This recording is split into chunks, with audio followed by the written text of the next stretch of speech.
the journey. Are you willing to go the distance, man or woman, anybody? Just a few days ago, I was at a CEO conclave and they said there's such less women as CEOs. I said it's not easy for the men also, no. Just because you're a man doesn't mean you'll become the CEO. There's still a narrowing going up. But it takes resilience to get there. And really, India is changing now. You know, it's so interesting that organizations themselves are pushing women forward. They're reserving things that if no woman, no one. Hello? Y'all also have that? Do y'all also have like compulsory seats for women? I think it would be fun. Like I told you, badminton now has come parallel to cricket because of the women champions, okay? But because there is such a big dearth, like I tell you, I've been in the industry for 29 years, and every single year, without fail, I get the award for the best speaker female. Every single year. I don't go to collect it because there is nobody else. You see, so it was not a competition that out of the three I can, there's nobody else. Right? So the arena is open, and if you have people, I tell you, bring them on board. If you're looking for pressure to move into positivity and fun, I think that is a great way to go about it. So to summarize, you know, just to put it together, I believe that success is first in the mind. And when mind goes into action, will it be easy? Yes, no? No, it's not easy. Yeah, but can you make it fun? Can you make it light? Hello? And that is where your genius comes into disruption. You know, Pulela Gopichand tells his players, you want the Olympics? The one word I don't want to hear is pain. Because pain is going to be a parcel of your process. That did you know the sports people, they never recover, by the way. They are always sick. They are always inflamed. Their body is always in pain, always. I mean, you walk for 2 hours and we sleep for 2 days. They are practicing. They'll never recover. He says, I don't want to hear it. Pain is a part of success. Now, how positively would you take it? That depends on how far will you go. Because the minute the complaints start, your decline starts. You dare to disrupt. Why is it a dare? Because it will be inconvenient. She's saying no to income for 3 months. How many of you would do that? That okay, I'm willing to let go. If I lose badly. But if I win, then I win the world. You see, it's taking two extremes. Closer to your industry is A.M. Naik. Have you heard of him? Larsen & Toubro? It was his dream to join Larsen & Toubro. And when he came in for the interview, they thought he was too arrogant. And they said, okay, we'll take you on board at a salary cut, a position cut, a segment cut. He's here, he has a future here. They take him 3 rungs below. And he said, yes, done. I'll make it faster and bigger than any of you have ever imagined. And I tell you, it's the champion. You know, have you seen champions? They take 1 foot back.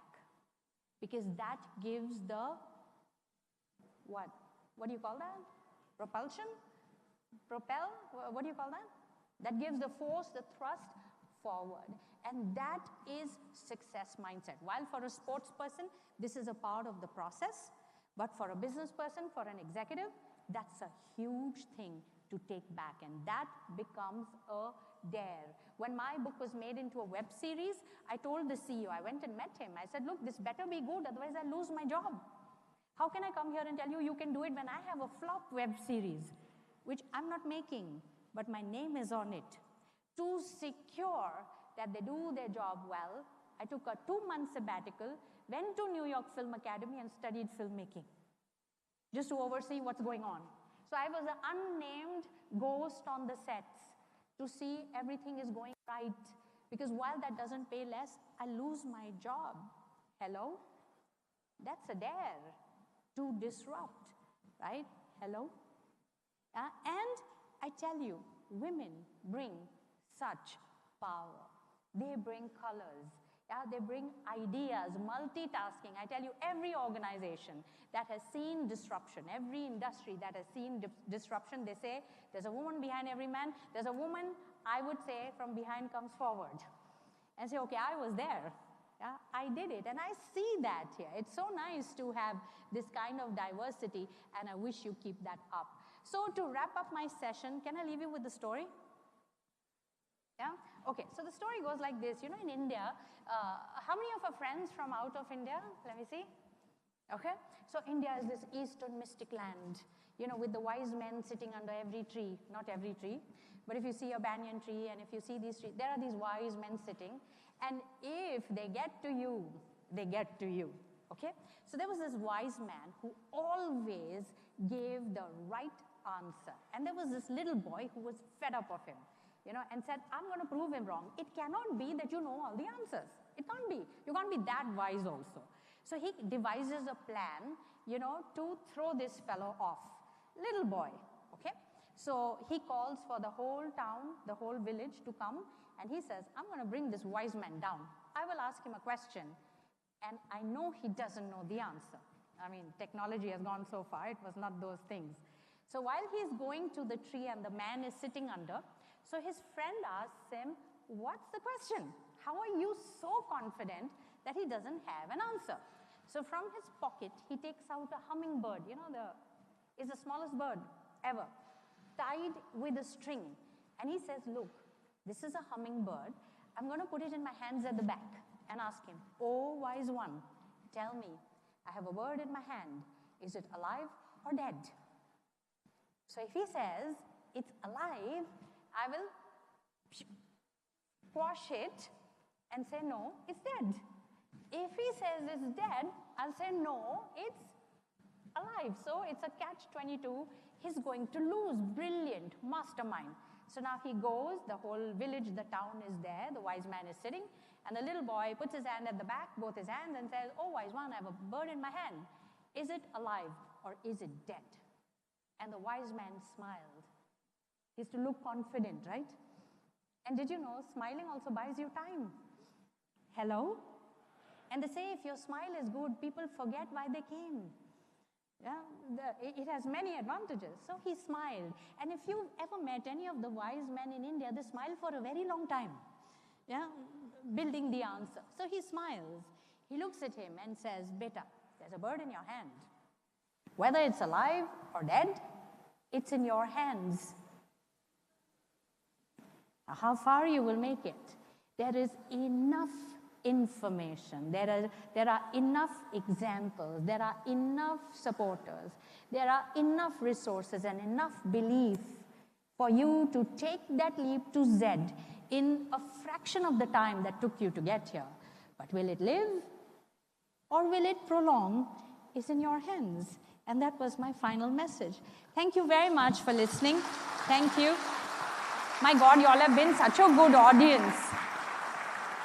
You're leaving now, which is good. Yeah. So before I go, I would like to thank you all for, I mean, such a good audience here. I mean, you all never left. Did that man come back? He left. I'm going to find out where he went. And before I go, thank you, sir. You've done an amazing job of putting this together, and I think this was much needed. Thank you. Thank you. More power to you, sir. No, I'll take the all control. Perfect. No, I won't. Sure that this will give us enough food for thought as we discuss several issues amongst ourselves during the next 2 days. Please do stay back. I would like to invite Mr. P.K. Naik, Managing Director, Terrell Kurosaki, to please come on the dais and hand over a memento as a token of appreciation from all of us. Ma'am, it has nothing to do with 19 cents. Thank you. Thank you. Thank you, sir. I love gifts. Thank you, ma'am. Ladies and gentlemen, a big round of applause once again, please. Can somebody remove the flip chart?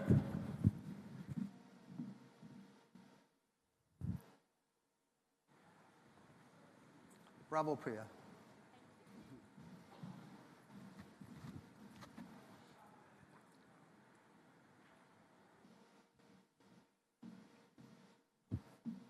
Thank you. Ladies and gentlemen, it is my pleasure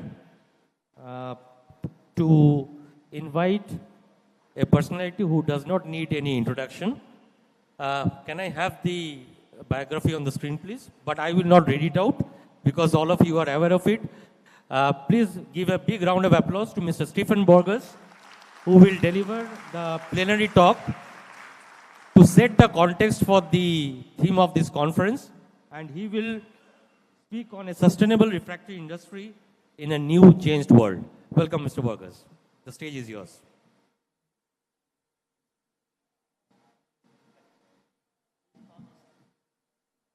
Stefan, Mr. Borget is my dad. The world has changed. In the last 5 years, the world in which we live in which we all grew up, has changed. We are living in a new economy. The old, orderly global world doesn't exist anymore. Many transformational events have happened, from pandemic to wars. They have accelerated this change. They are not the root cause, but they are the accelerators of this change. And this shift requires all industries, also our own, to be much more responsible and agile. And at the same time, to be more disciplined. What seemed like a sensible strategy just a year ago doesn't work anymore, and actually could be inappropriate just now, 1 year later. Adaption beats detailed planning, and fast execution beats long preparation. This is different to what we learned in business school and in our MBA classes. So let's take a closer look at this from our perspective of the refractory industry. Continuing really poor macroeconomic conditions, global poor macroeconomic conditions. New economic policy measures, bureaucracy, reporting requests, all kinds of burden on us and our suppliers. Trade barriers coming through new geopolitical order that is in the process of making. They have resulted in an industrial market downturn that we have not seen since World War II. We have not seen 3 years of downturn, reduced demand and production in the heavy industries since World War II. The global financial crisis of 2008 was a cakewalk compared to the situation in which we are in right now. Even regions like India, the Middle East and Southeast Asia that we anticipated as the new bright spots, after China is more of a normal place now, even those places have also shown of weakness, notably this year. The Western economies are in an industrial recession due to low demand from the construction industry and the transport industries, mostly. But the biggest root cause for this shift probably comes from the shift of the economic structure in China. China is transforming from a supply-based economy to a demand-based economy. You know, for 50 years, when you built a factory in China, somebody would buy what you made.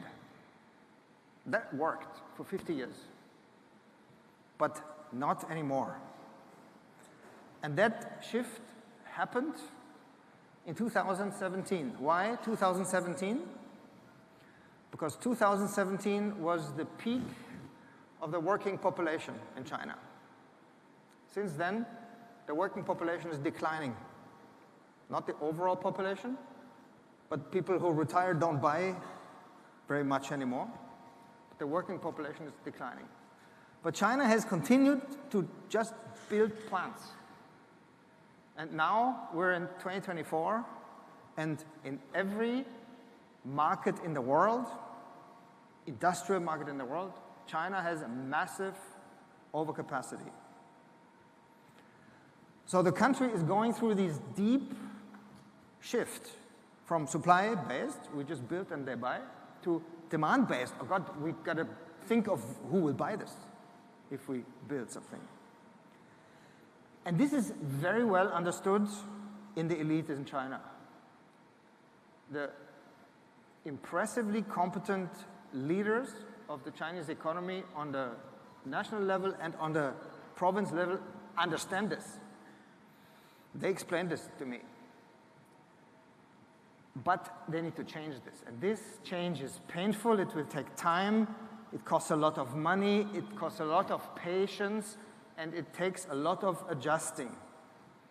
Foremost for the Chinese, but also for all of us in the entire world, because we are part of this, whether we like it or not. China is deeply accepting this responsibility, but still, they can't change this overnight. China might keep exports of industrial goods, such as steel, aluminum, glass, solar panels, EVs, and also refractories, permanently high because of this structural change, permanently for the next 6 years. Why 6? Because it's the end of this 5-year plan, and the next 5-year plan starts in 2025, and they will have a high export quota in there. The draft's already written. So those high exports will not go away. And the Chinese government is not stimulating the economy like they did for the last time in 2016. Why? Well, because 2017, their working population peaked, so the stimulus doesn't work or wouldn't work anymore. This is the macroeconomic picture. Now let's get closer to our industry. What is the one brilliant thing that this industry has done for, I would say, since the beginning of industrialization, for 130, 150 years?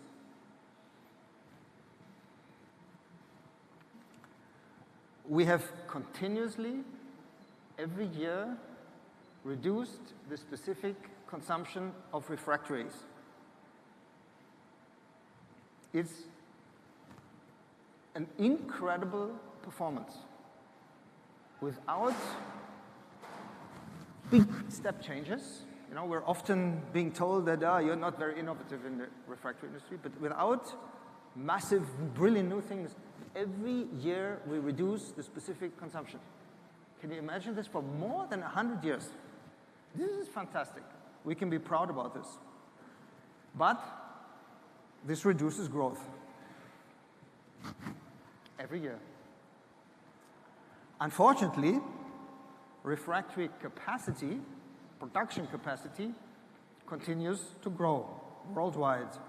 It has increased and it continues to increase. New greenfield refractory facilities are still being built now, and more are being announced.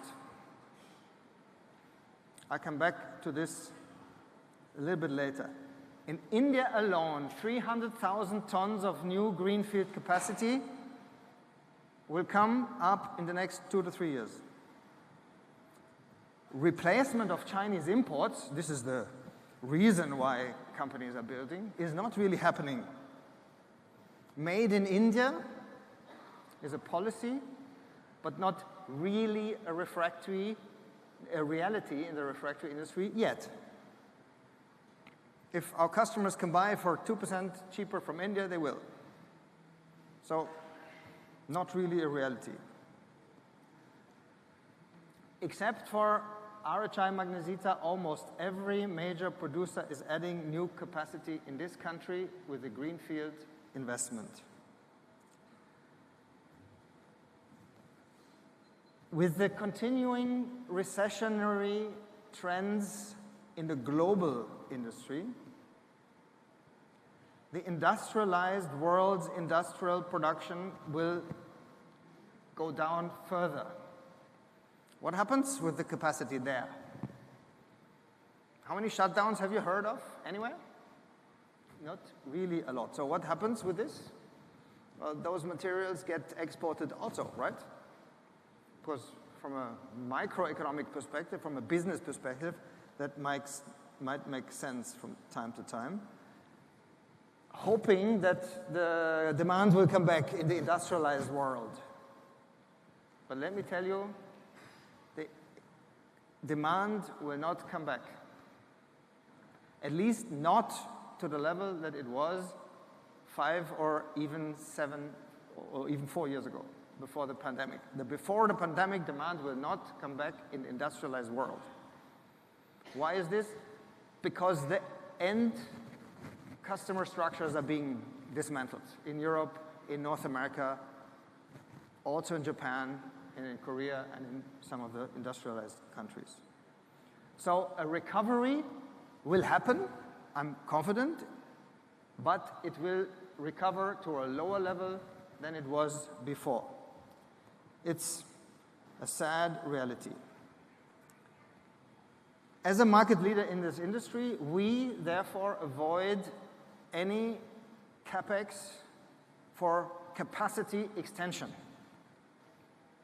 We also add capacity to certain sites and plants we have, but only if we shut something else down at the same level. And therefore, we focus on industry consolidation and efficiency improvement, because this fantastic track record of reducing specific consumption is really not yet finished. We estimate that currently the remaining excess capacity in the world on shaped refractories is about 40%. There's 40% too much refractory capacity for shaped refractories. And in mixes, it's even a little bit more than that. That overcapacity is bigger right now because we're in a recession. We also analyzed the greenfield projects, including our own, of the last 10 years. And the estimate we have is that the return on investment on these greenfield projects was between -5% return and +3% return. Depends on the project. And I'm sure in your boardrooms, when you asked for the money for those, the numbers were very different. In ours, at least, it was. Ladies and gentlemen, greenfield capacity extensions in the heavy industries, at least in refractory, is the mindset of the 20th century. As an industry, we need a serious introspection into this kind of expansionist strategy. Just like China needs to move from a supply economy to a demand economy, we need to move from a volume mindset to a value mindset. Because otherwise, eventually, we will lose our shareholders, even our family shareholders. The money that we are spending on these greenfield expansions should better be used for innovation, for consolidation, in order to get healthier structures, and also for the improvement of the sustainability of our industry. So sustainability, or is the name of our conference this year, or let me say more specifically, decarbonization. Decarbonization is the task of our generation and the next generation. As humankind, we have to eliminate these emissions.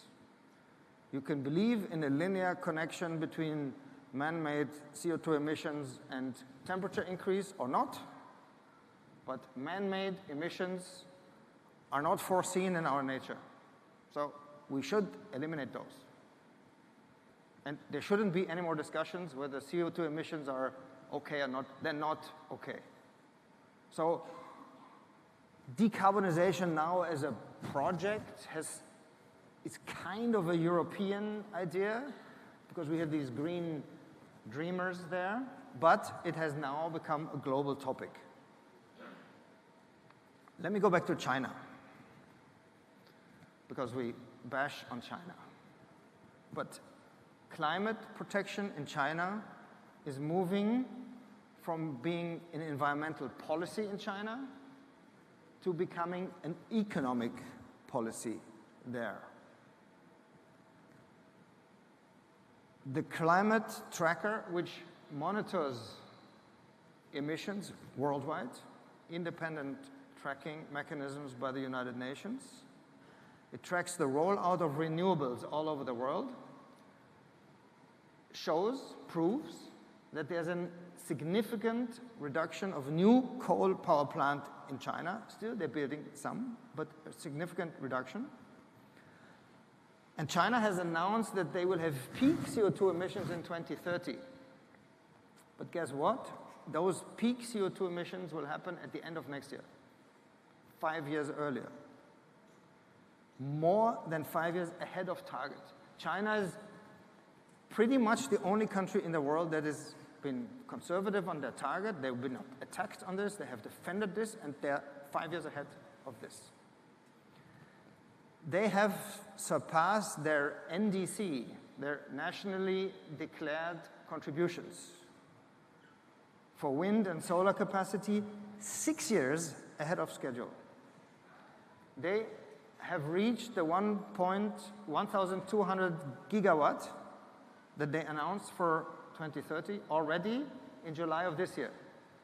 And at the end of this year, they're at 1,300 gigawatt of solar and wind capacity.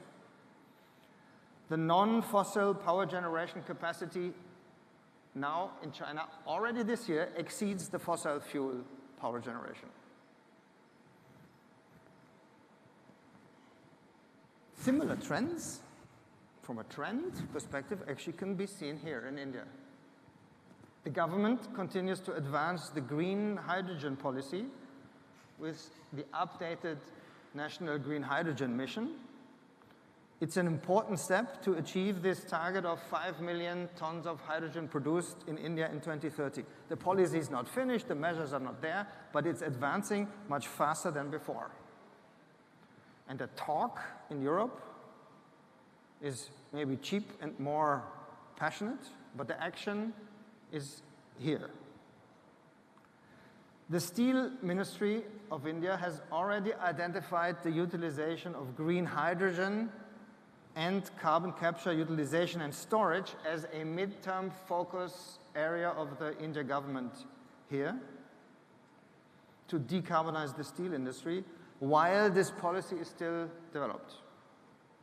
Tata Steel, one of our customers, has committed to produce steel with 40% less emissions by 2030. 40% less. I don't know of any Western steel company that has this target. And by 2045, Tata Steel wants to be CO2 neutral.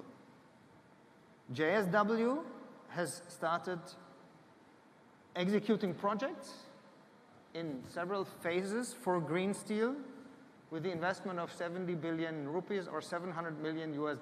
Started to execute, not with somebody else's money, but with their own.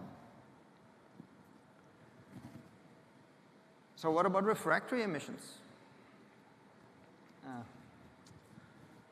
Refractories don't emit much CO2 really. It's all in the raw materials. We need to step up to the plate and take responsibility. Because refractory raw materials just have one customer, just one, refractory industry. We can decarbonize by not taking any raw materials anymore. Okay, then we're out of business. And of course, we can't do that. But we should take responsibility for this. We have to sit with our suppliers and decarbonize this chain.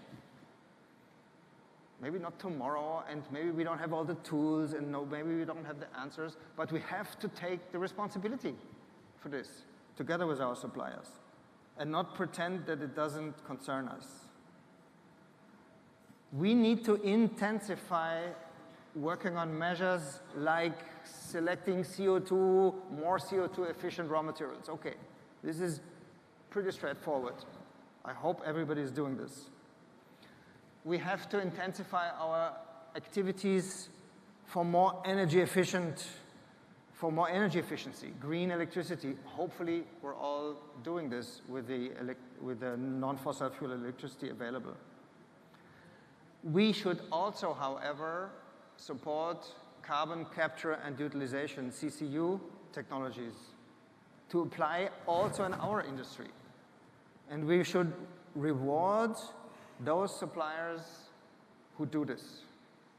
Not at any cost, otherwise we're not competitive, but we should reward them.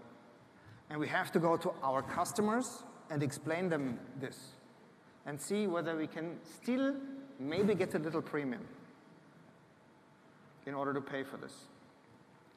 I would envision and propose our industry coming together to set our own emission reduction targets as an industry, or at least to set some emission reduction aspirations in order to move the mindset in our industry.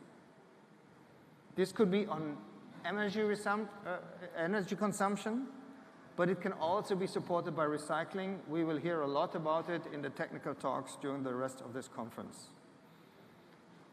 Sadly, I feel that this vision is not shared by many leaders in our industry, and I would ask you to rethink your positions and come together.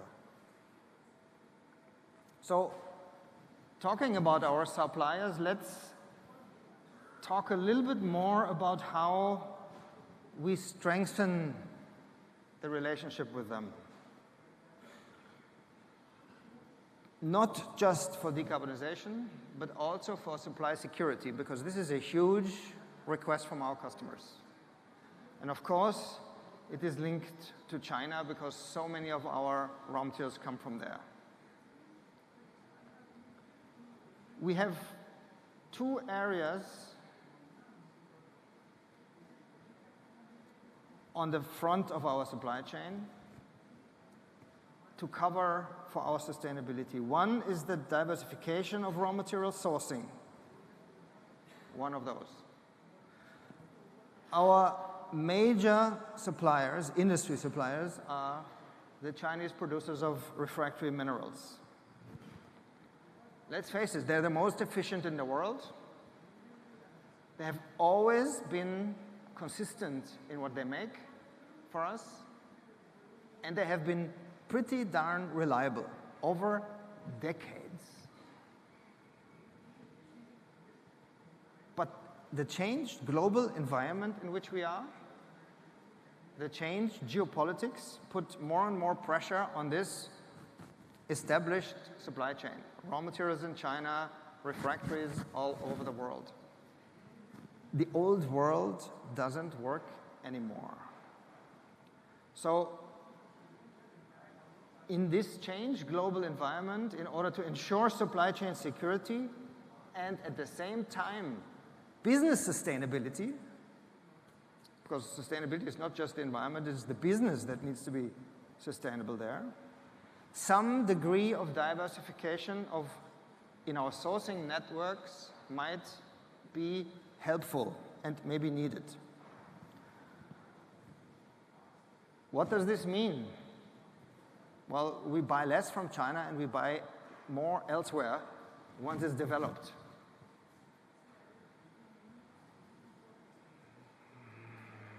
This bears conflict, doesn't it? We cannot run away from this because governments, probably led by the US government, will put this in place probably in a pretty mandatory way.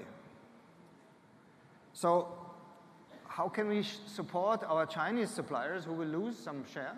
Well, we could at least support them by potentially increasing the value for their materials. Because they're not making any money now. Where should they take the money for more sustainable raw material production? If we could pay them more, they can use some of these profits in order to invest them in decarbonization. Maybe we can link this when we talk to them. They can also bring innovation. The biggest industrial sector in the world is in China. There's a huge innovation power there. Innovation doesn't come from the Western world anymore. It's now made in India. It's made in China. So we can link value for our raw materials against innovation or cleaner products. So all of this change that we will be under pressure to execute doesn't happen against China. It happens in partnership with China.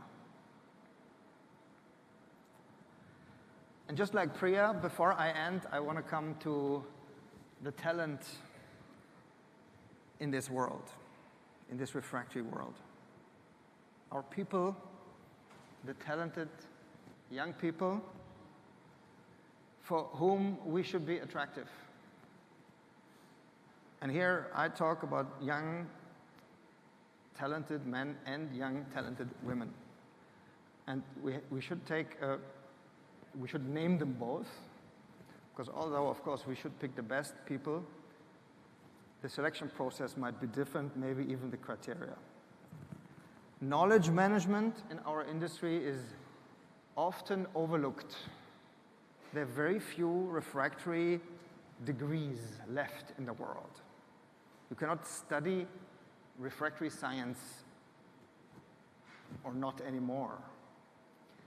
And if we are frank to ourselves, we overlook this probably in our daily life as corporate people also.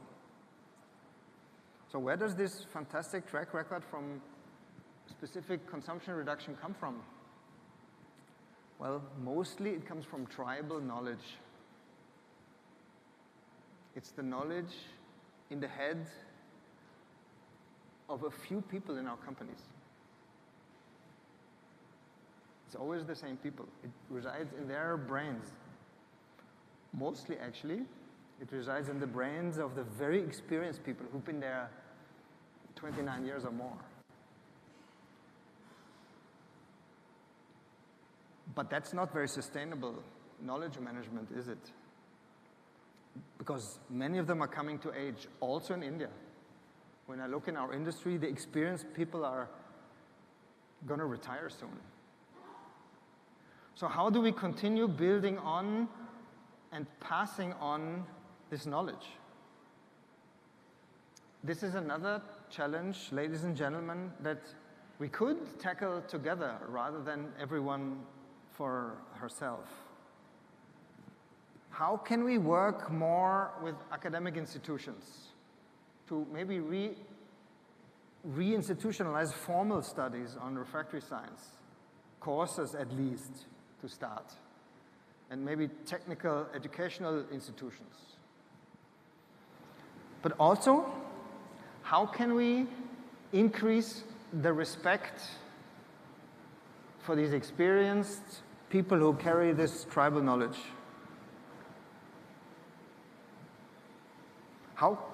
Why we need to respect that knowledge in a way that that group of knowledge carriers become teachers, coaches, and mentors for the next generation and prepares the youth.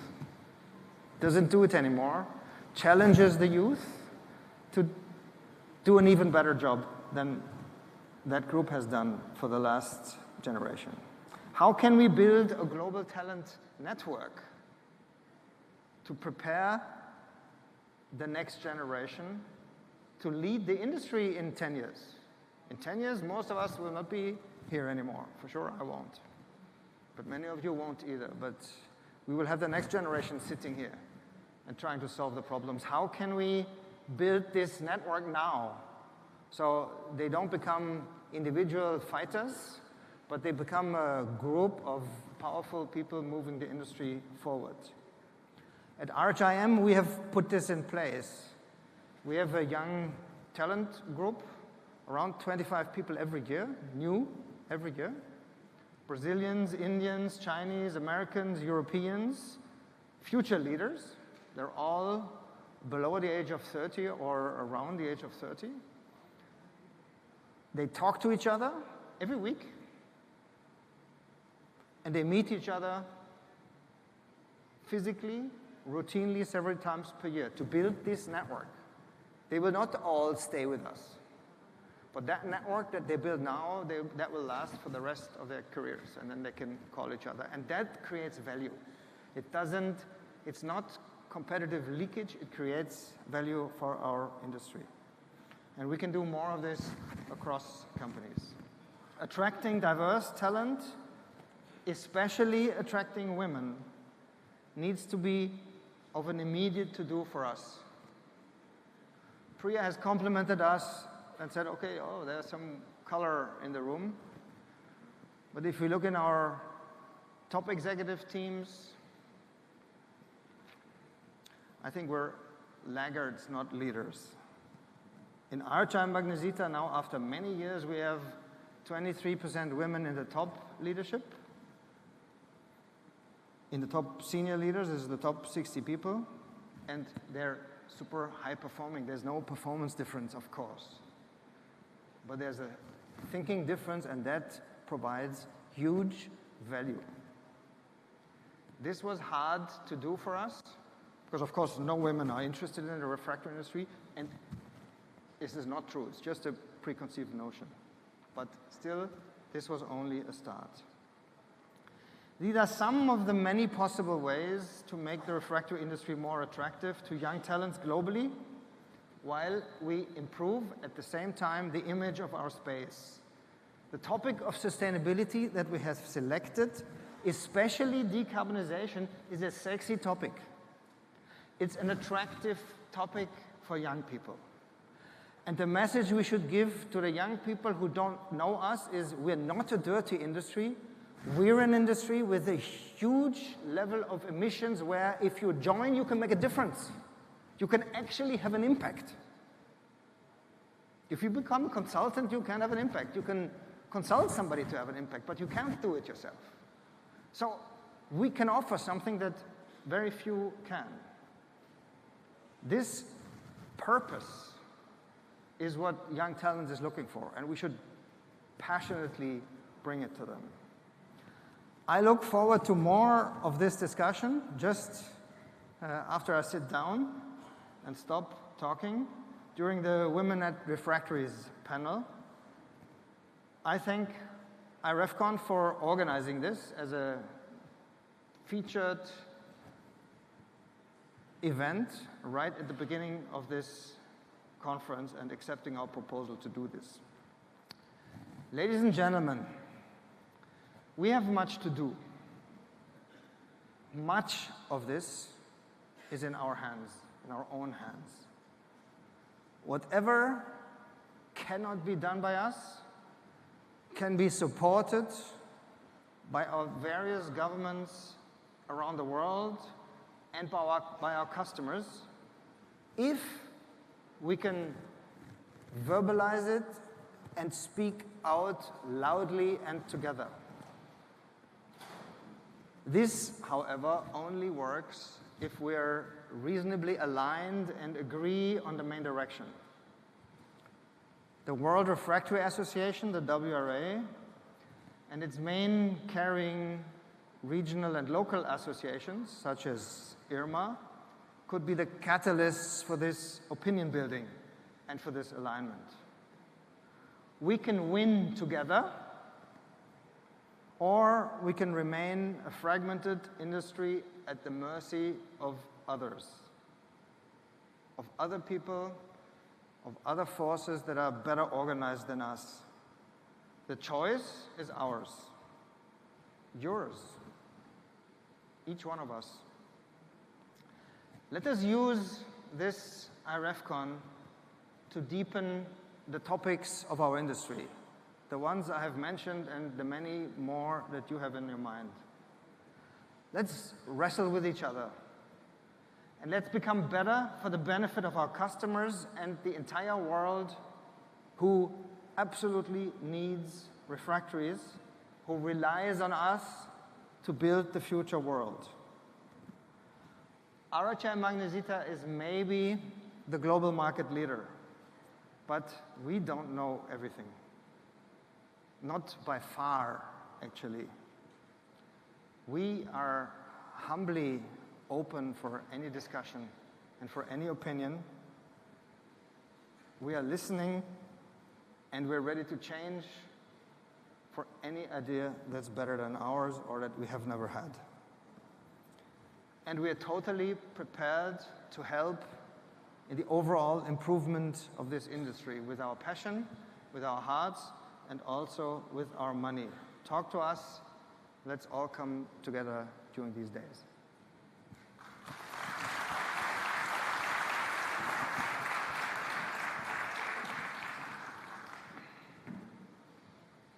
Thank you so much, Stephen, for setting the context and covering all the aspects of a sustainable refractory industry. May I request Dr. Rainer Gabel, Managing Director, Refractechnik, to please come on the dais and hand over a small token of appreciation for Stephen.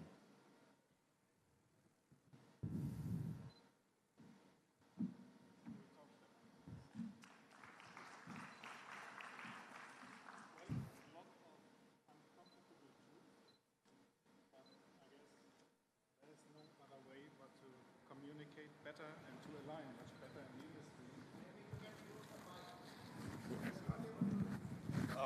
Well, I don't want to give any remarks here. Just wanted to say, I think Stefan was speaking for the industry, more for the industry than for RHI Magnesita, and I would like to congratulate on doing that. I think that is needed. We need some guidance, and also through WRA, which is certainly a good organization. And again, Stefan, thank you for giving that talk tonight.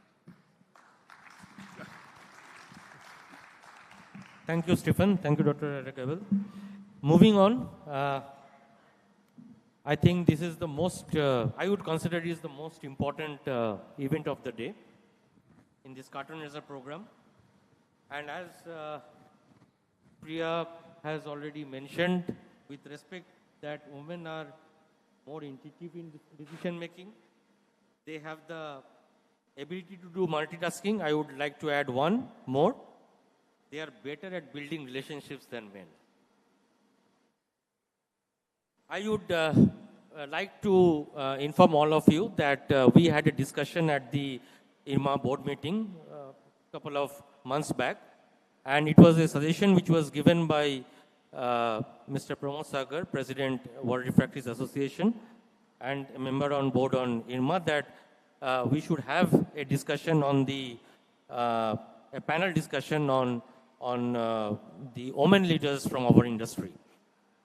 And the IREFCON organizing committee immediately accepted this proposal, and then we decided to take it forward. So I have the pleasure in inviting our panelists and our session coordinators. So can we play the biography, please?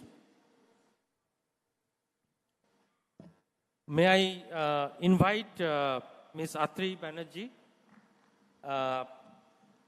Atri works for Almaty's, and she is a market research and growth marketing expert. She has spent almost 25 years with 17 plus, as a professional capacity, 17 plus years dedicated to alumina and refractory industry at Almaty's. I would like to invite Niharika Jain. Niharika is from Hindalco Industries, and she is a chartered accountant holding an all India rank of 50. She leads the marketing strategy and customer centricity function for specialty alumina business at Hindalco. Like to invite Paramita Sarkar from Vesuvius, India. Paramita is the General Manager, M&T Flow Control VISO at Vesuvius, with more than 15 years experience in the field of steel and industrial ceramic. She is a graduate in ceramic technology from Calcutta University and pursuing a senior general management program from Indian Institute of Management, Calcutta. I'd like to invite Sangamitra Bharti, JSW Steel Vijayanagar. Sangamitra is a BTech in ceramic engineering from NIT Rourkela and an MTech in material science. She has over 20 years of experience in leading steelmaking plants and in research institutes in India, and has published over 40 technical papers in national and international journals. Like to invite Smita Satpathy from TRL Kurosaki Refractories. Smita is currently the Associate Vice President Production at TRL Kurosaki, and she has over 16 years of experience in the manufacturing industry. She holds an MTech degree from National Institute of Technology, Rourkela. Like to invite Suparna Basu from Calgary's India Refractories. She is Head of Quality Assurance and Process Control at Calgary's, and she is an MTech in Ceramic Engineering from Calcutta University with 24 years experience in quality and process control. And she has significant achievement in minimizing environmental impact through sustainability and circular economy. And I would like to invite to coordinate the entire session, Dr. Neha Jain from RHI Magnesita. Neha Jain is the Head of Global Quality Management and a doctorate in International Economics from the Faculty of Law, and she holds a degree in Ceramic Engineer from the Indian Institute of Technology, Varanasi. She has over 17 years of link to the refractory and ceramic industry in diverse technical, managerial, and leadership roles. Ladies and gentlemen, a big round of applause to our panelists and our coordinator. Thank you. Neha, the floor is yours. Hi, good evening. I'll start a little bit with the history. And the history is not very long. Last year, 2023, in April, there was a discussion. There were many persons from the refractory industry there. And there was a question. There is a forum called Women in Steel. Why don't we have women in refractories? And then it was September 27, 2023. The first ever Women in Refractories panel was kicked off at UNITECR in Frankfurt. And it was fantastic. It was not about women, it was not about men, it was about making the industry powerful. And I had the privilege of being there, participating. It was thrilling. And, you know, Priya said, you know, people who are willing to break the barrier, who are daring to challenge. And I had a question that, you know, it's why keep it just in Europe? And the 27th of September, 2023, when we closed the first session, I said, I cannot believe such a cool thing, we keep it only for Europe.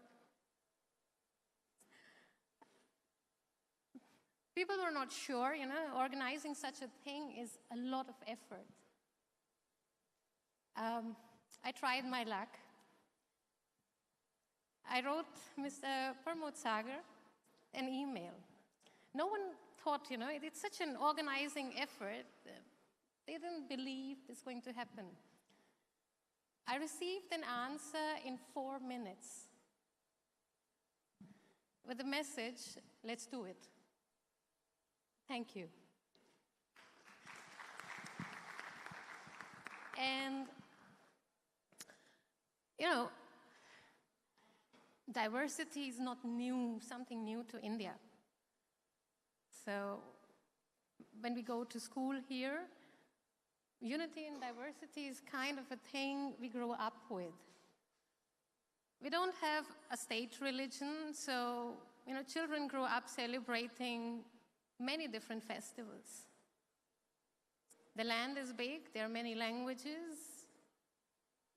As per the Indian Constitution, so there are 2 official languages, but 22 languages that are regarded by the Indian Constitution that can be used for the official purposes. 22 languages within one country.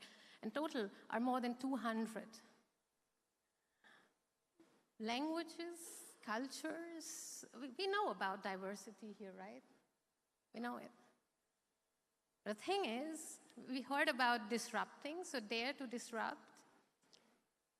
We need innovation. We have a very powerful theme this year, powering a greener future. We need new technologies. We need people who have ideas that we didn't have before, a way of thinking that we didn't have before.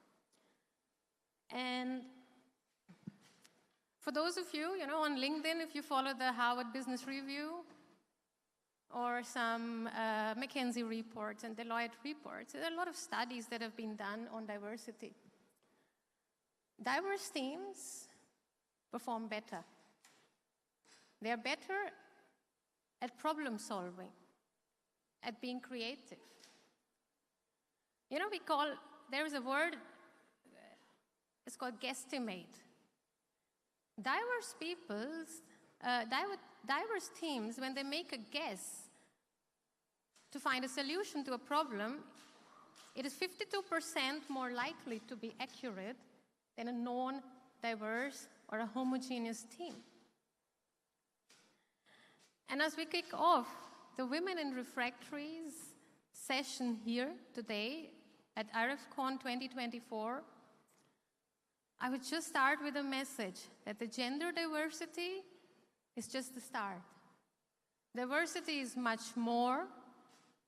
There is religion, background, age, nationality, political beliefs, many, many things.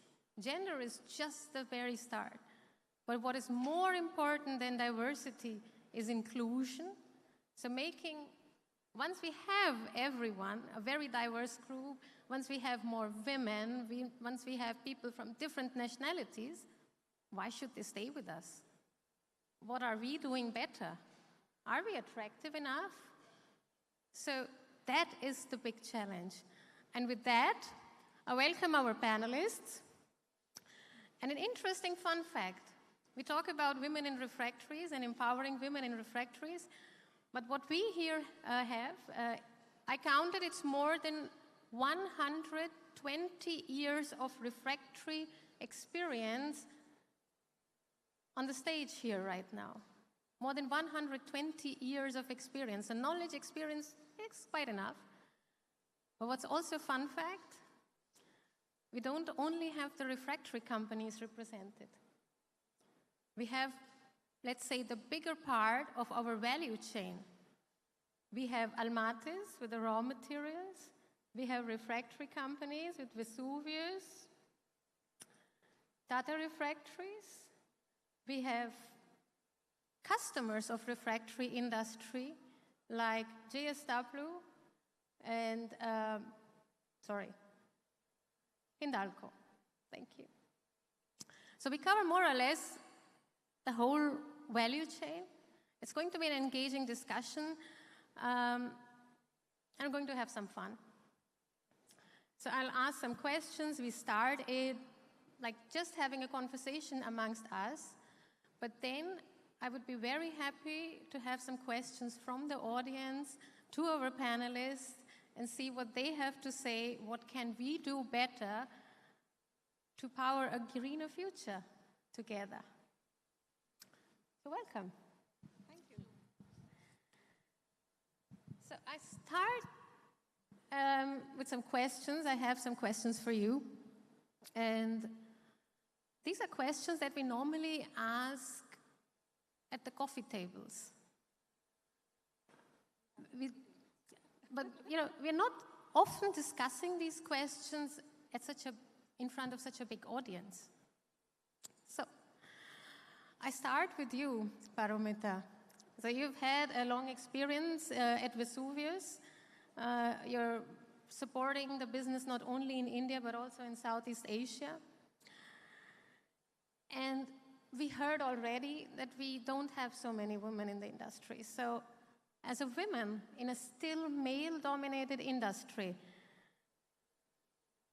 what keeps you going? Why are you here? What motivates you?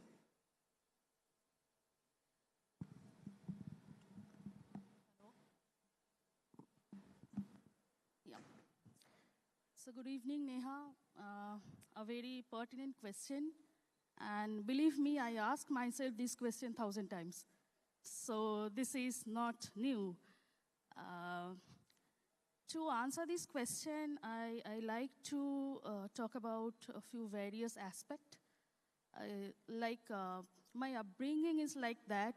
We never differentiate like in job and education, gender biasness.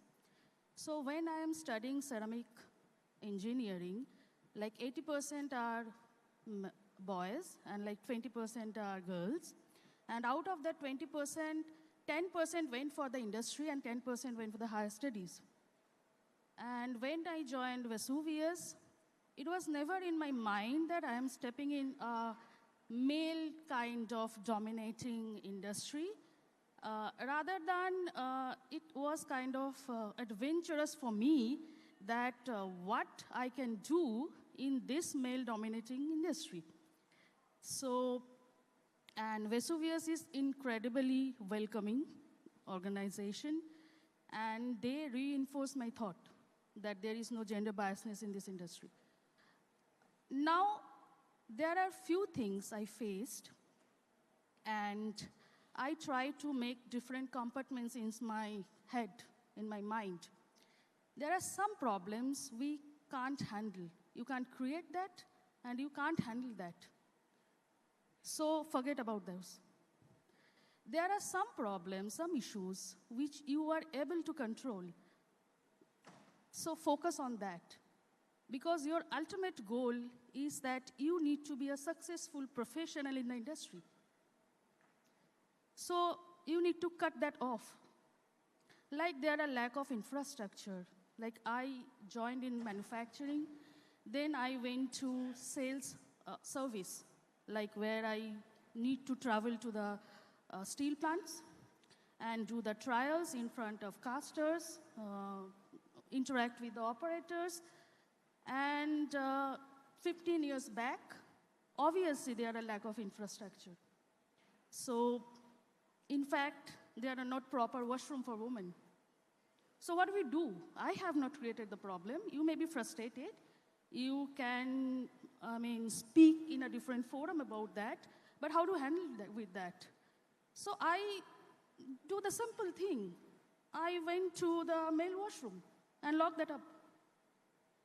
So that's the simple thing. And if you train your mind that the problems are not so critical we are thinking about, then the solution is easy.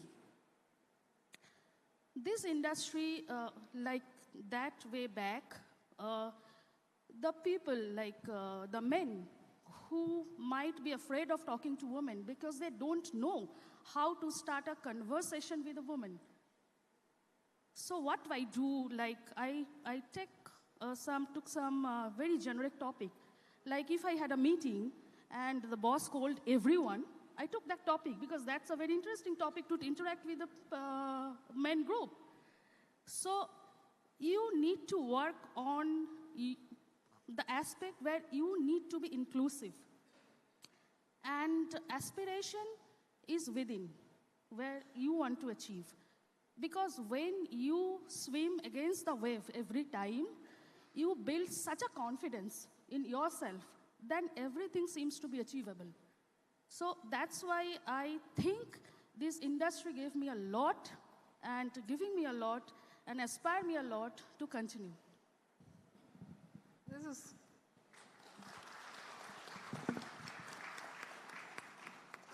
This is pretty cool. Maybe we come back later on that. Let's warm up a little bit. Now I go for my next question, so just so you have a taste of what is to come. I'll go to Supernati from, and as we heard, she has spent a very long time in Calderis, and so really in the production, knowing the quality processes, yeah, and for a very long time, I think the longest of all of us here. And so you've been here quite some time in the industry now. So, and more than 2 decades. So, what are some of the changes that you have seen, positive and negative? So, how have you seen this industry evolve in terms of diversity over the last 2 decades?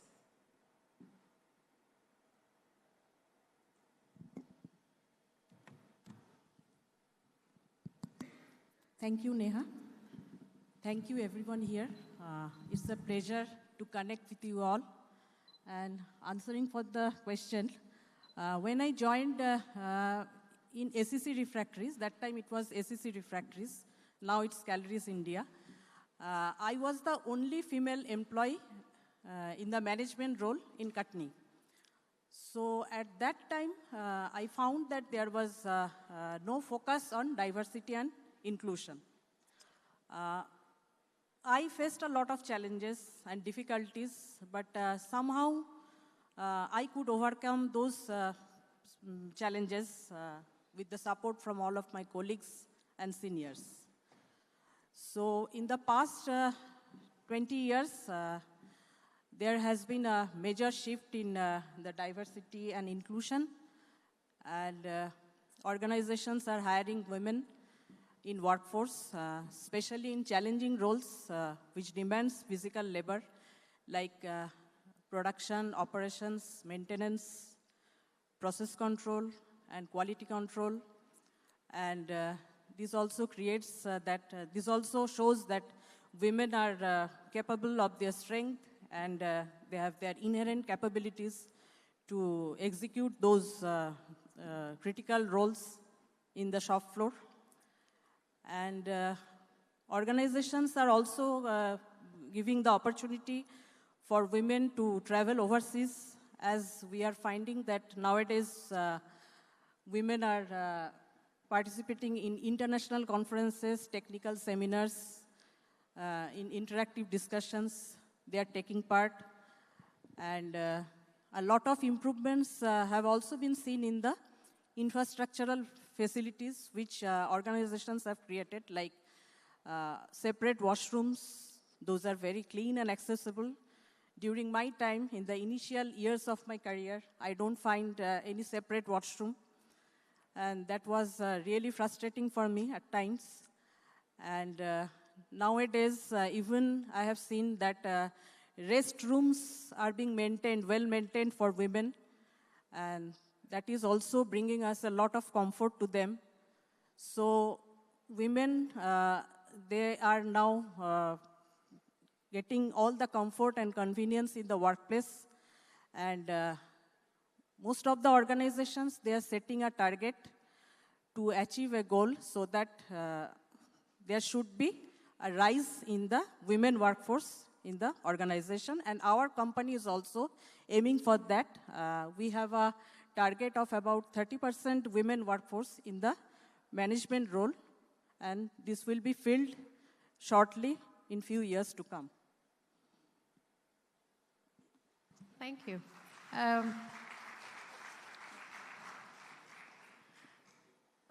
can resonate with that. I don't have so much time in the industry still, maybe in some years.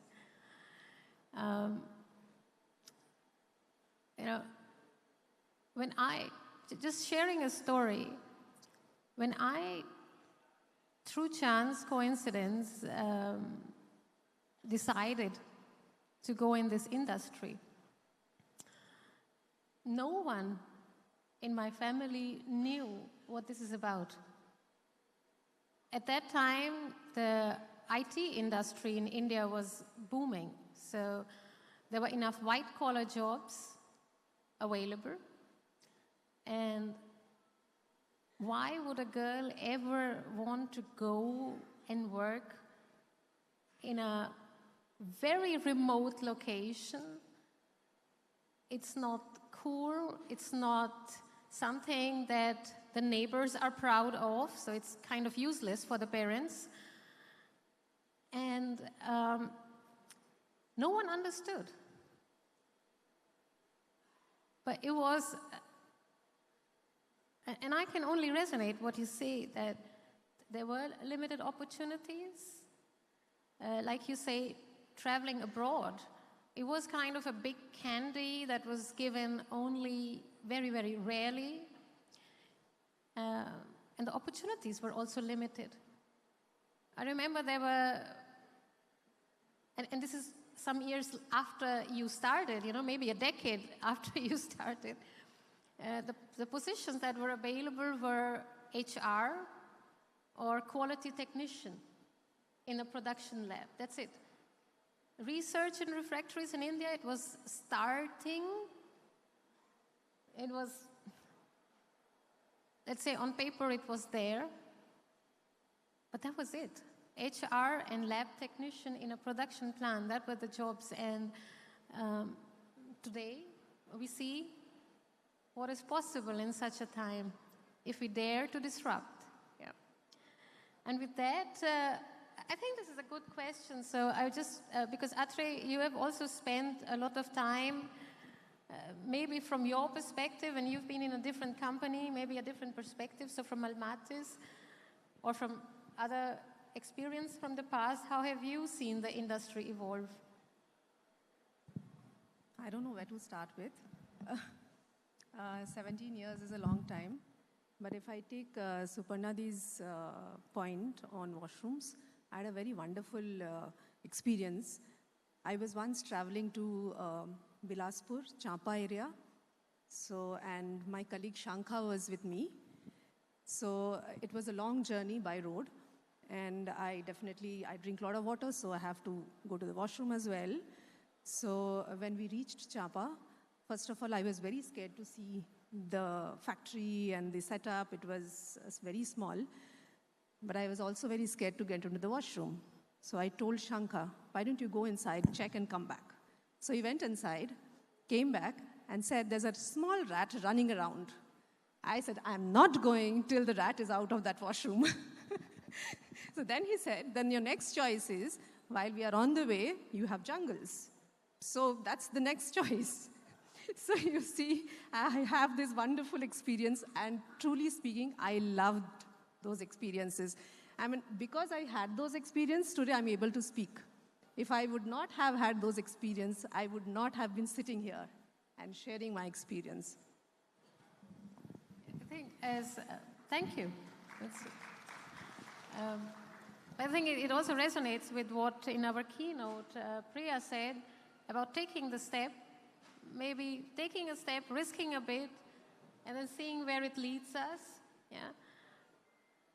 And with that, I go to the next question to Smita now. And Smita is a hardcore refractory production lady. I'm very impressed. And that's a compliment when a woman compliments another woman, you know. That's a real compliment. So, as I said, you're a hardcore production enthusiast in the refractory industry. So, and you have had some challenges, I'm sure. So maybe, would you like to share one of the challenges you faced through, you know, over the last decade and a half that you've spent there in production? Right. Thanks, Nia. It's a question which is very close to my heart. Okay, thank you for it. And challenge and change, both are very good teachers in our careers. And I have felt it. Because when I joined TRL Kurosaki, it was Tata Refractories. And I was taking care of technical research and quality control activities for around 8 years. So all of a sudden, on one fine morning, I was asked to lead the production of a specific department. So I felt change is good, but at the back of the mind, I was thinking that I have to work with only men because they are the experts in this field and they are pioneered like anything. So can I handle? This question was always haunting me. So first few days when I went to the production department, I saw that many people were not accepting because a woman can take the lead. But slowly I thought, what is going wrong? So few days I sat and in the office and sat and saw a group of men, and I saw that woman, that ooh, that is coming a barrier. So I need to be a man in this group of men. So with that intention, I started working with my juniors first. I started learning the manufacturing process with them. Many a times I took soft floor training with our soft floor operators.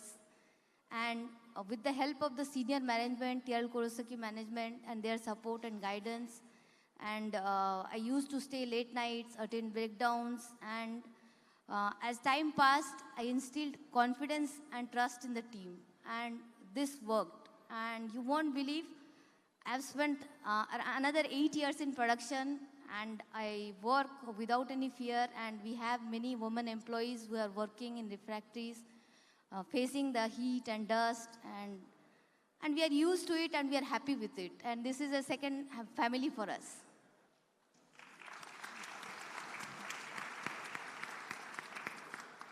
It's pretty cool.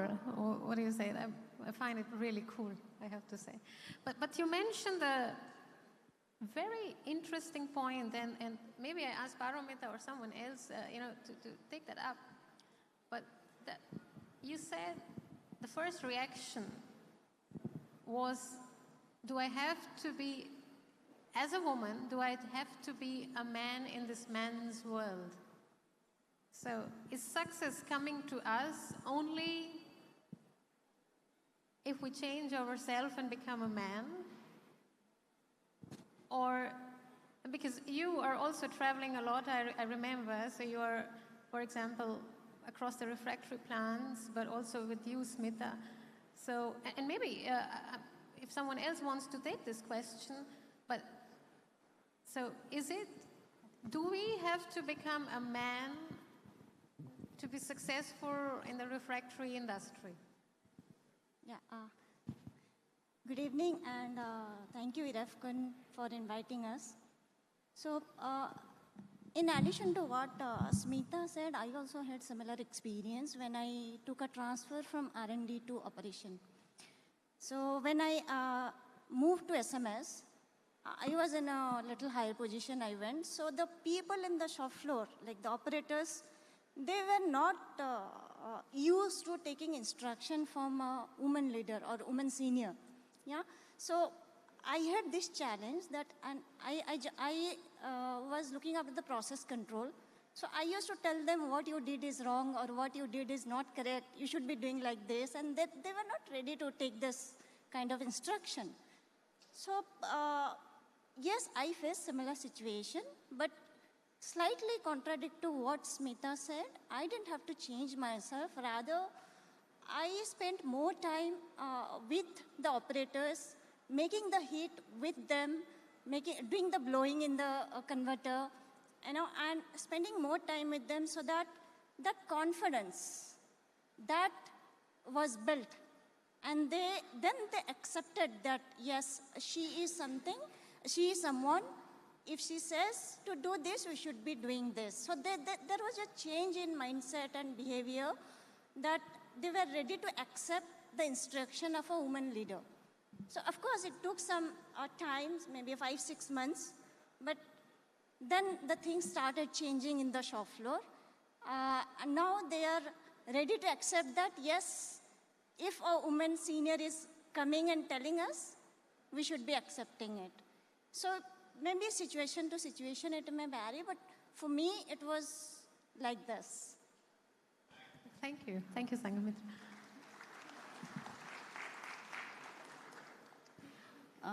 Yeah, I agree with you that the industry doesn't need more men.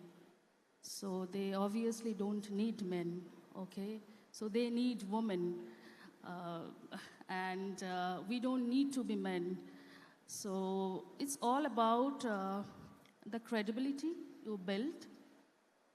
Like I have seen in my works as well, if a GET walks down and asks an operator, do this, they will never follow that, being in men. So you need to prove your credibility. And if they trust you, then they will obviously follow your instruction because they know that if something went wrong or if something will go wrong, you will be there to support them. So I think this is a human mindset. Now, whether women need to prove the credibility more than a man? Yes. That would be my next question. Yes, I think so, because for women, when you explain their credibility in the sentence, we always put a but, you know. So she is good, this, she can travel, she can do all these things, but whether she able to do this. So this but is actually we need to overcome and transfer this but into an and. Like we can do this and we can do this. So yes, women need to prove, still our industry, in this industry, women needs to work much harder to prove their credibility than men. Thank you. Very powerful.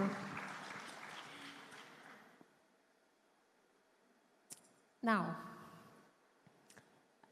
I think Sanghamitra is, you saw the introduction, but she's, I find all of them very inspiring. She is in GSW, and she looks after the steel making process, so the process safety, process control for a very long time. And I bounce back this question now, what Paramita said, what Smita started, now I bounce back to you. Do you think you had to prove yourself more? And also, maybe not in just connection to men, but also maybe in connection to other women. You know, that, okay, we made it here. We are sitting here. But did on our way here, on your way here today, did you see a lot of women also fail? Yeah, Neha, coming to the first part, I also had to prove myself every time. Okay, things were not easy. I'll just narrate one instance when I shifted from R&D to operation. You know, I was very happy in my R&D career. Most of my career had been in R&D. But when I moved to operation, and it was during the lockdown of the first COVID year, that 2020, and lockdown was going on, the circular came, and all the seniors in SMS, they were very skeptical. You know, this girl coming from R&D, what will she do in operation? And so when I went to SMS, every time I had to prove myself again, just to build their confidence that yes, I can. But it didn't took me much time. Within a 3 to 4 months, they were with me. Yeah. So yes, as a woman, I do agree that we have to prove ourselves almost at every point of time, more than men. Coming to the second part, while proving ourselves, many women I see, they just, back up. They take a step back when they can't handle the pressure or in the way of proving this thing. And the major point that comes is while balancing the personal and professional thing, many women there also, they try to take a back seat. So yes, it is still there. We have to work a lot to, bring more women from that side to this side so that they just don't take a back seat. Thank you.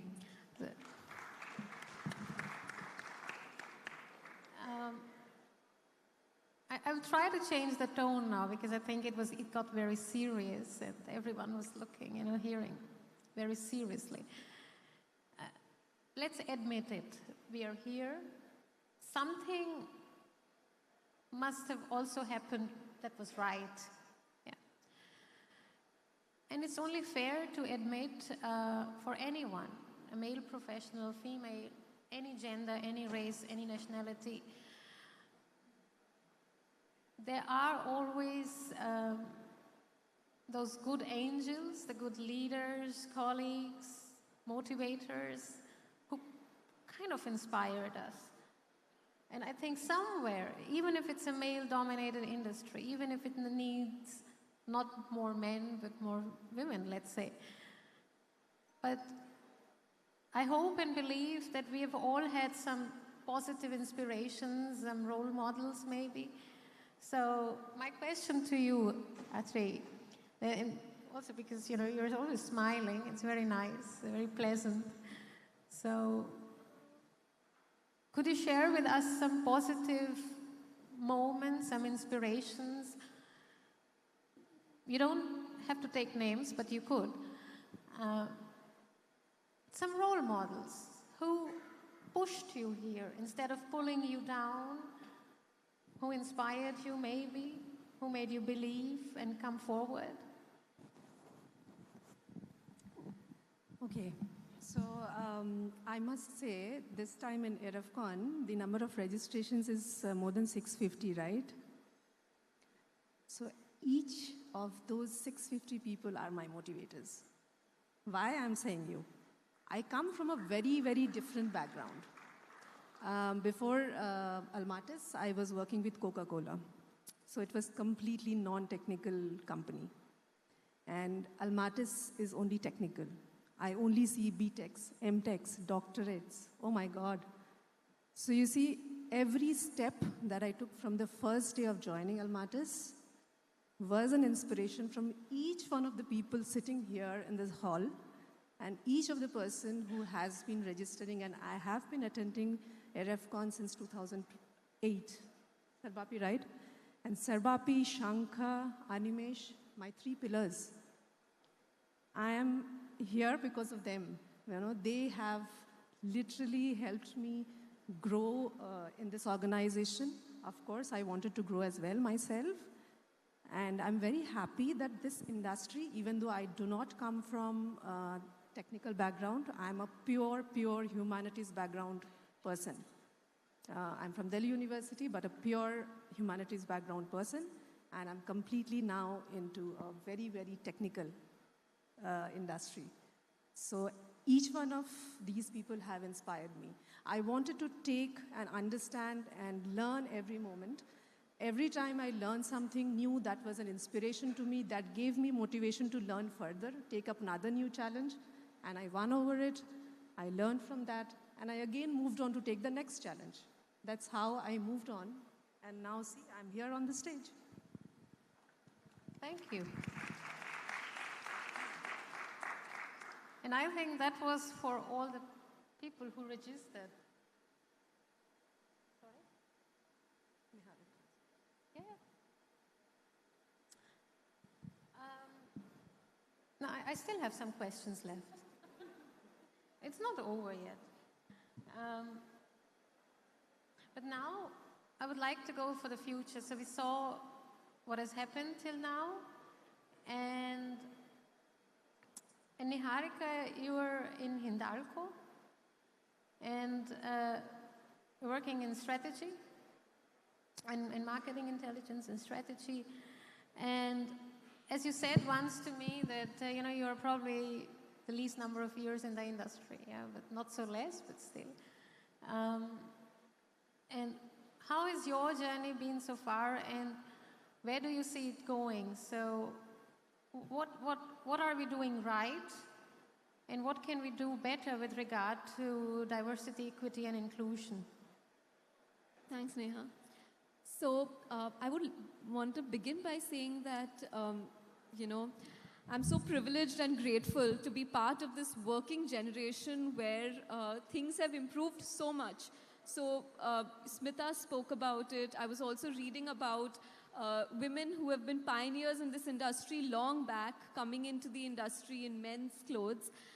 To today, look at the styles that we bring to the forum. So look at the journey that we have crossed.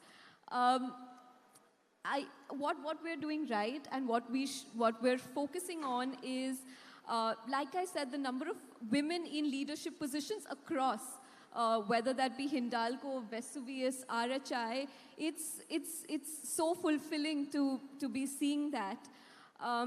We as women, I think going forward, have to work towards promoting, encouraging, lifting as we climb, so that over a period of years, we don't need such forums. We don't need separate forums for women. It just becomes normal.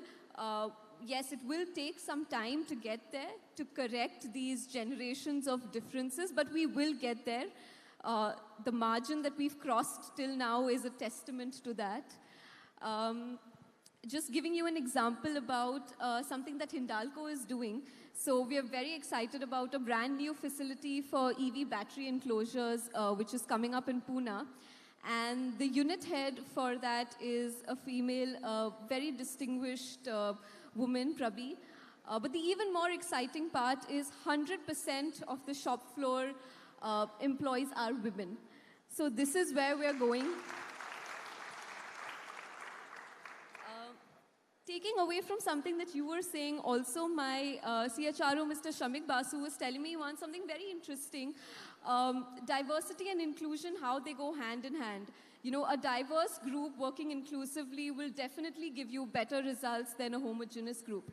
But one which doesn't work, inclusively will not achieve the desired results. So the question is, how do we achieve this inclusivity that we say? Hiring diversity would be easier than grooming and retaining diversity. So how do we ensure that? There are still, a lot of perspectives that, I have heard about women not being here for the long haul because when they start a family or when they, for whatever reason, they're, probably not going to be there for a long time. Coincidentally, I was just working at our stall today and I was just passing by for something. And a supervisor was directing some workers here in the main area. And I heard them say, "Ye ladki ki tarah kaise, kyun utha rahe ho ladki ki tarah?" Which means, why are you picking up something like a woman? That will always lead to differential treatment. The moment something like that crops in, there is no inclusivity. So, molding your environment in such a way which enables women to be here for the long haul, which is, tiny things, bring your child to work, flexi hours, childcare, whatever that may be, is our responsibility. And this is not a disadvantage. This is actually something that will, help you shine more. Like someone mentioned, diversity is not a quota. It's not a tick mark. It's not a percent. It's something that, will help the perspectives that you need at the workplace, the experiences that, we bring to the table. So, yeah. Thanks. Thank you.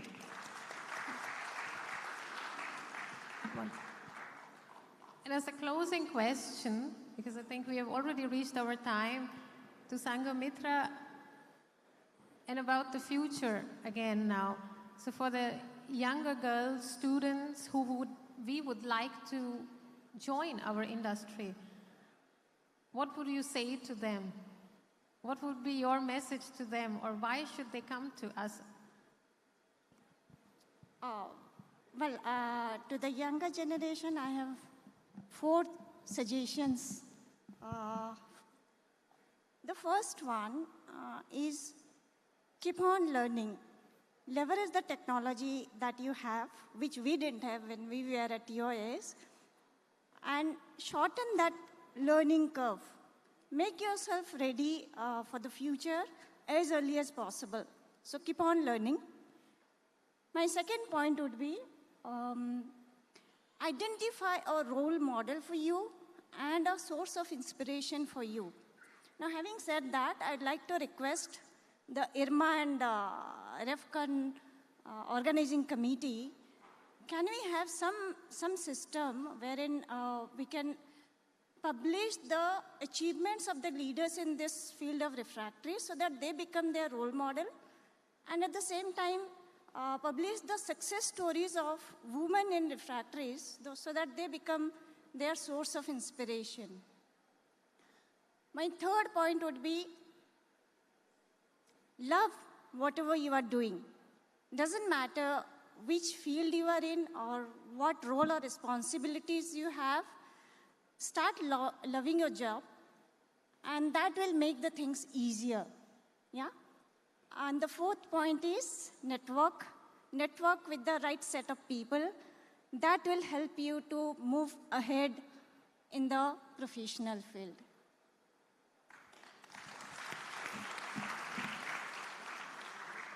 Thank you. I think we are already above time, so I will just close with some words. The most common way we give away our power is by believing that we have none. And all the 650 persons who will be attending the conference and many more beyond, we have the power to make the change, to be the disruptors, to power a greener future together. Thank you for your attention.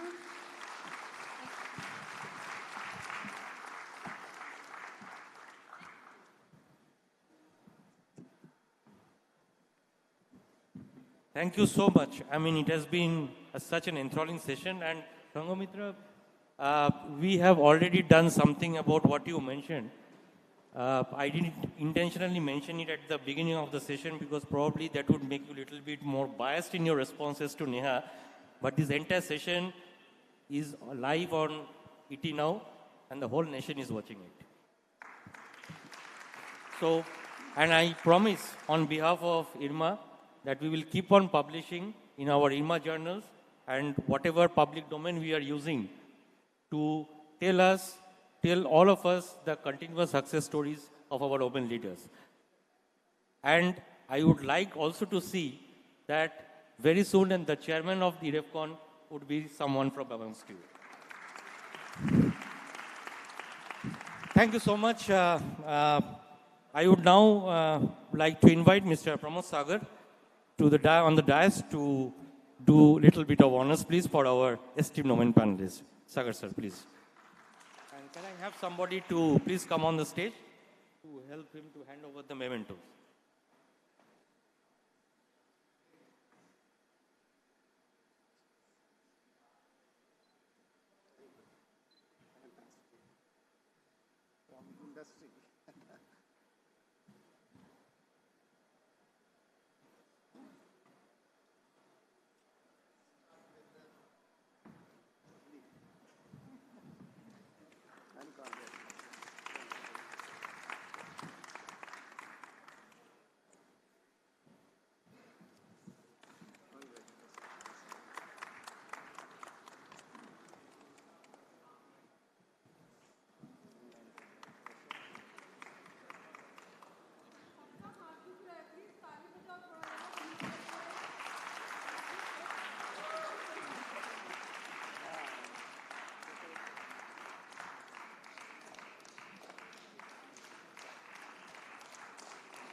Sagar sir, you please stay back.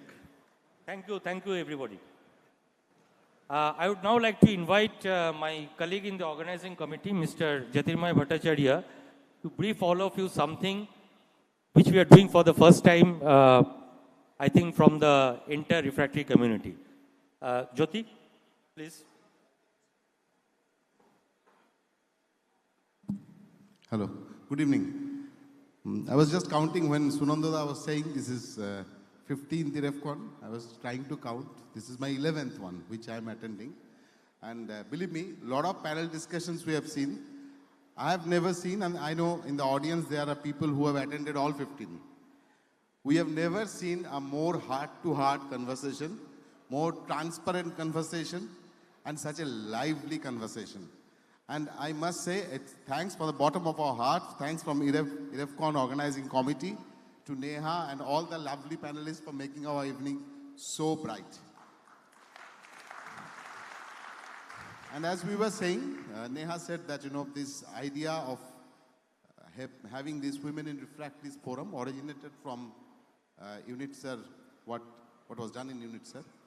And when we decided we'll do it in IREFCON 24, then in IREFCON organizing committee we discussed, and we Indians, we always want to do a little bit extra. How to make it a little better than what has been done earlier. So we said, okay, we had 120 years of experience, professional experience sitting in the dais. They told about their journey. But it's the journey which they have already taken and they are ongoing in this journey.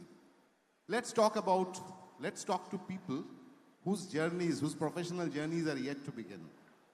So we went back to educational institutes, 7 of them, Shunandada. We contacted 7 educational institutes, final year female students, and asked them, when you come to industry, what is your expectation from the industry? This is how we want you to come. But what is your expectation? They come with great ideas. And believe me, we were very pleasantly surprised with the number of entries what we got. And I was also a jury member for selection. They gave us a run for our money. It was a tough job for us. But finally, all of them were good. But there are some which were outstanding. And now, Shunandada, let's do the honor. I will request you to name those. Thank you so much, Jyoti. I would like to invite Ms. Shreyoshi Das. Shreyoshi is from University College of Science and Technology, Calcutta University.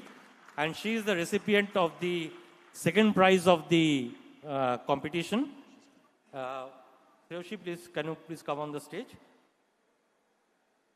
So on behalf of the IREFCON organizing committee and IRMA board, we would like to present Shreyoshi with cash prize of rupees 25,000 and a citation for the lovely work that she has presented to us.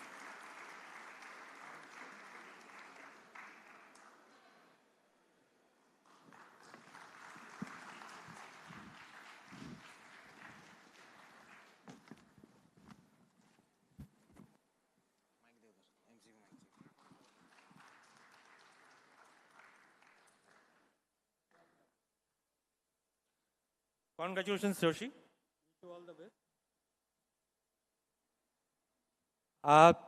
The winner of the competition, there was a small jury which actually reviewed. In fact, each one of the entries were so enthralling that it was very difficult to choose. But I think the one which actually stood out was the words and the thoughts which were expressed by Debjani Roy. Debjani is from University College of Science and Technology, Calcutta University, and we would like to invite her on the dais. She is the recipient of the first prize of this competition. Congratulations, Debjani.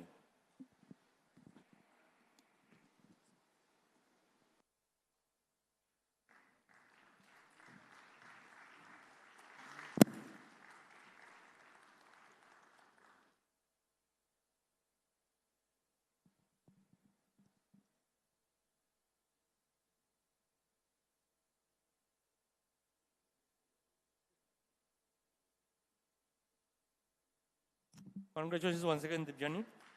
Thank you, Sagar sir. Thank you, Jyoti. Ladies and gentlemen, with this we come to the end of the curtain raiser program. And just a couple of things before we all depart. Tomorrow morning we will start the program sharp at 9. Just 1 second, Shunandada. I mean, for all the panelists, the Women in Refractories, RHI Magnesita, proposed this program. So we have a small memento from RHI Magnesita side. And I would request the panelists to come again once to the stage so that we can hand it over to you. Please. Ritika, you can do the honor.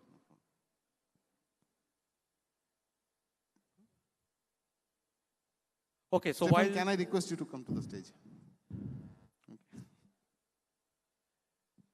So while the panelists are coming quickly, let me update that tomorrow morning, 9 a.m., we shall start sharp. And even if the hall is empty, we'll start at 9 a.m. So, so please be on time.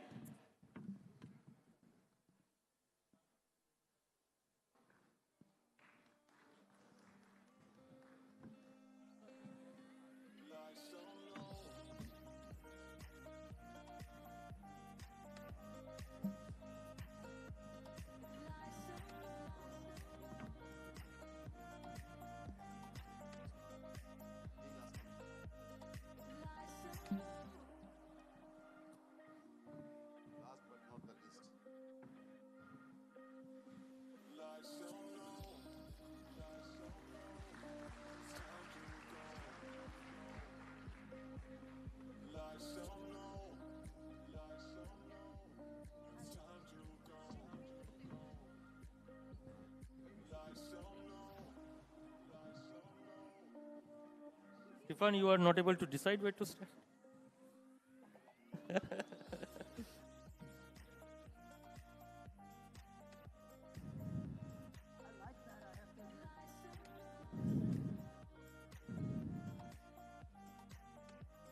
Thank you, Stefan. Thank you, all our esteemed panelists. So, tomorrow morning we'll start at 9 a.m. Now, for all our house guests, we have the breakfast at the BLT restaurant. And what I would request all of you is that for the lunch and tomorrow's dinner, kindly wear your land cards because we have a, quite a big of gathering. So that will help our team members to actually identify and help you through the entire proceedings.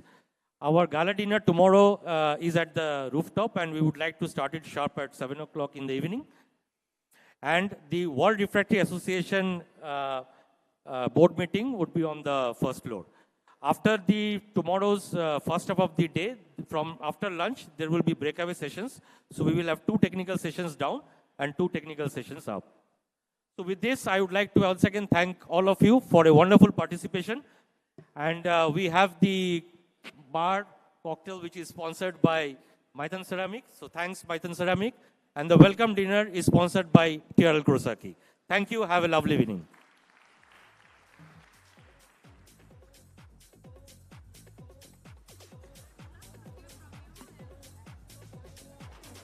Hello, everybody. There's a live music going to be in this hall in a while. So it's part of the evening program. So you can, some of you can enjoy sitting here or going outside, wherever. But there's going to be a live music here.